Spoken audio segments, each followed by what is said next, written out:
So this is me straight on the bike, pretty much from the door, about a few hundred yards. Wow. Okay, so I kind of did know this, but I guess the reality is when you haven't been on a road bike for so long, the sheer effortlessness of actually just spinning along. Oh, do you know what? That's absolutely stupendous. Oh, I do absolutely love the freedom that cycling affords you.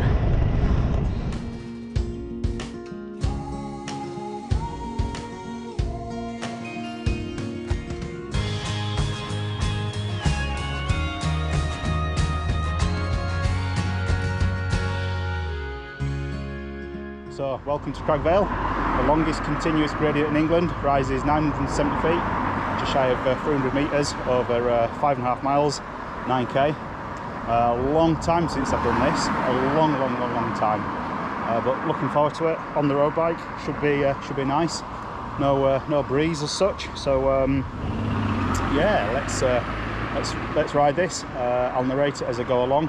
And I guess because I'm going to be sat on the bike for 9k's going uphill, I'm going to explain my thought process behind getting this lovely Scott bike.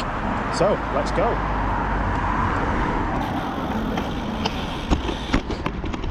So what made me get a road bike? I guess threefold. I just love being out cycling. It doesn't matter what discipline it is. I'm not one of these people who's like, oh, I'm a hit roaders, hit mountain bikers. You know what, we're all cyclists. We all love the freedom to explore, to get out in countryside, to push ourselves, just enjoy that freedom of cycling. So reason number two, fitness. I personally find, or used to find, road cycling great for fitness. Third reason is, of all the events I've done, I've only ever had 2 DNFs, did not finish. So one was a road race in the lakes. I think it was an E12 standard. That's kind of like classification of cycling. It went off like a rocket. Second time was a triathlon. Short distance. Actually in the village where I now live, which was quite surprising. Couldn't remember that I did it at the time. It took me about 2 months to realise. So anyway, I want to make amends for this because it's only 2 DNFs. Those of you who know this area or have been watching, I am still on Cragg Vale. My bike computer's turned off actually, it goes to sleep. Guess I could touch it.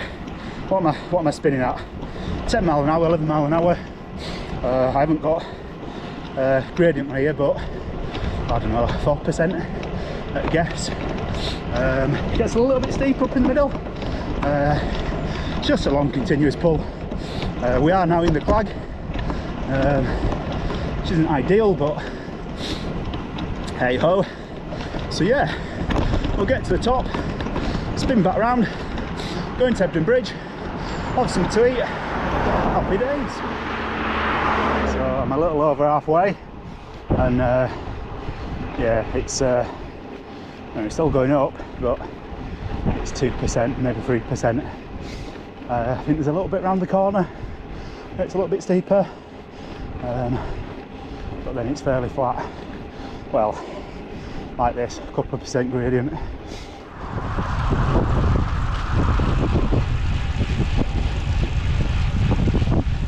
Top of Cragg Vale, and as you can see, you can't see anything. It's like pea soup.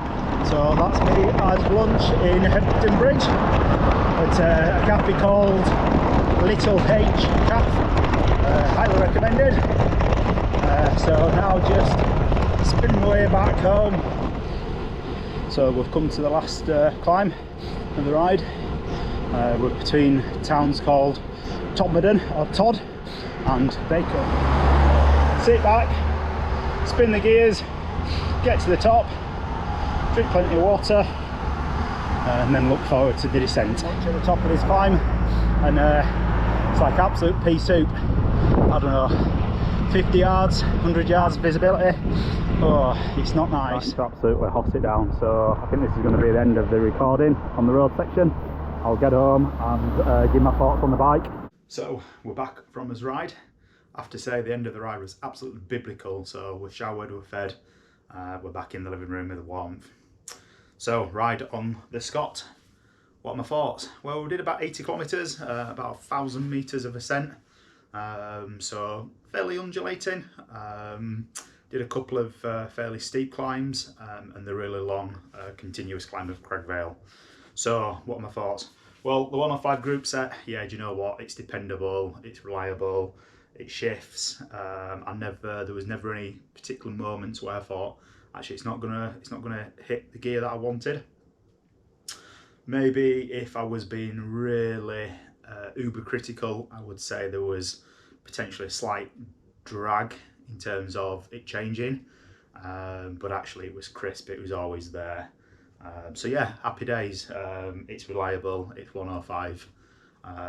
You know what, Ultegra Joe race, it's going to be a little bit longer lasting, it's going to be lighter, but it's also going to probably set you back, I don't know, between 500 and £1,000. So it's up to you. The wheels, yeah, ran really well. Probably a little bit on the harsher side in terms of compliance, but yeah, overall really good. Obviously carbon braking surface, so it's always going to be a little bit compromised. I'd probably upgrade the pads as and when, but overall really good. So the frame, it's been a really bumpy ride today. There's been a lot of potholes, really undulating roads, and it's handled really well. The bike, it's probably a mid-price range carbon fibre frame. It's not going to be a top end, but you know what, for a £2,000 bike, give or take, and obviously that's dependent on the finishing set and the wheels, it's a really good bike. It's compliant. It's maybe a little bit stiffer than what I would potentially like.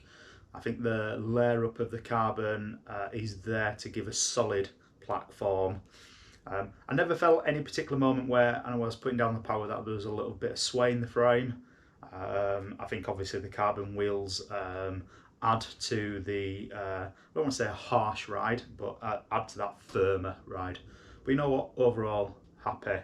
For £425, you really can't go wrong. If I'd have spent £2,000 on this bike, would I be happy? Yeah, do you know what, I probably would be. If I was doing consecutive 100-mile days, then probably I would want something a little bit lighter, a little bit more supple, but then obviously you're probably going to be paying £5,000, upwards £1,000. Booker's come to say hello. She's the wants to get into the action. So yeah, listen, I hope you've enjoyed this review. Please leave us a comment, like the video and subscribe for more Keep Cycling adventures.